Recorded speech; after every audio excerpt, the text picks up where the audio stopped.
Okay, it's been a while, but progress has been made. I haven't videoed a lot of it, unfortunately, but I'll give you a quick rundown under here while I've got it up in the air. What I've been up to. Right, thing is, the engine is back in the car. It's all done. It's all connected to the gearbox, and we will see what happens. It fits still, which is a good thing. And I have been doing some bits and pieces. I've got my battery cable all done. I have my oil drain all made from the turbo. All the lines are done. I've got my wastegates sitting there ready to go. I've rebuilt them, cleaned them out because they're Chinese ones, and I have put the weakest spring that they have in them. Who knows what it'll make boost wise, we'll find out hopefully if it runs. And the rest of the car in here is looking really nice. I've got my coolant lines there ready to go. Brakes are all working.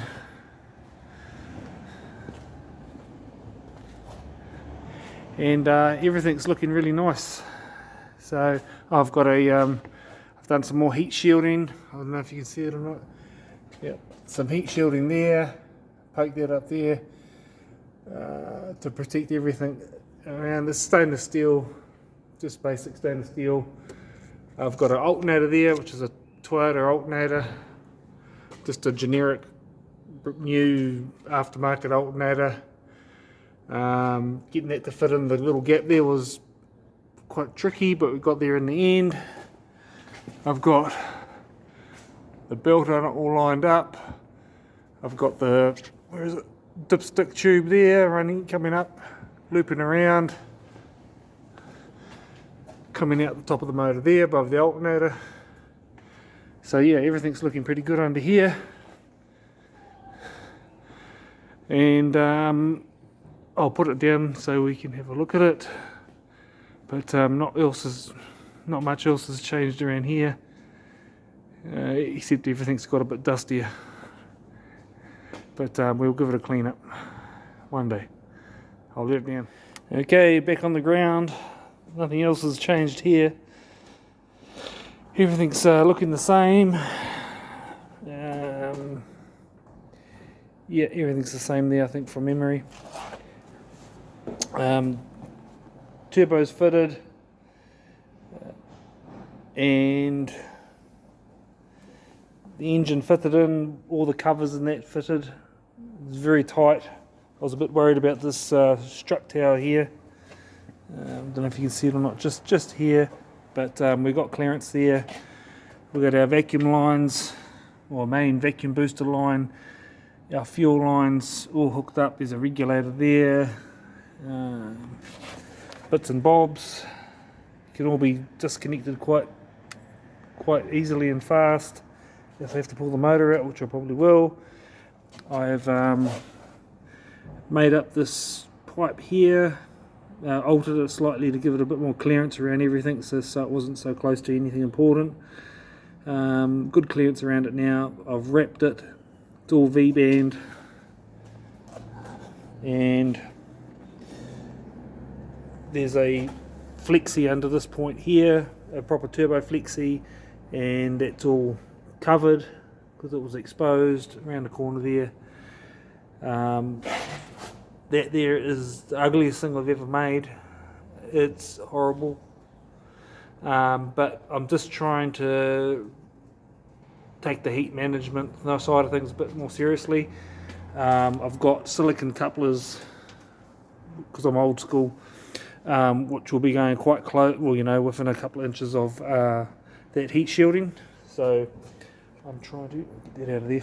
So I'm just trying to keep them from getting too hot, and also have sleeving to go around the couplers as well, like an aluminium foil type sleeving to go around them.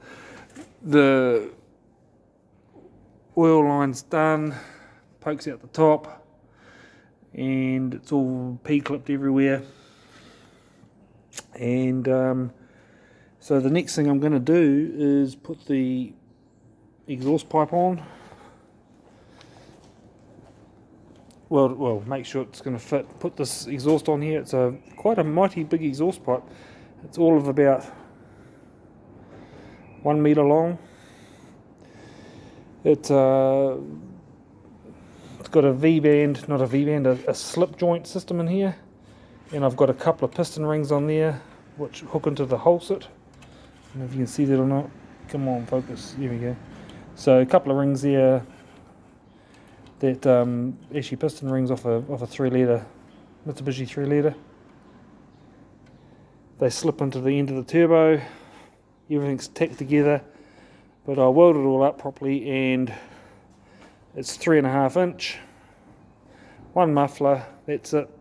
Fingers crossed it'll be quiet enough and not too obnoxious, you know what V6s can sound like. And that'll be next on my list to do, and then we'll go from there. And I'll let you know when all that's happening. So we're getting pretty close. Everything's looking pretty good. We're got to wire the engine bay, but I've got the engine fuse box mounted there behind the driver's seat, and there's the ECU ready to go. And so I've got a wire from there around into the motor. Everything else in the car is done. The whole rest of the car is done. So that's next on my cards, and yeah, we'll see how we go. The wiring will take a while. I've got to mount a catch can in here somewhere at the back of the car, so if it spills anything, it's just going to go out the back. Got a coolant overflow to go from that cap there. So yeah, everything's looking good. Hopefully in the next couple of 3 weeks I might be able to get this thing to fire up if everything works out the way I want it to. So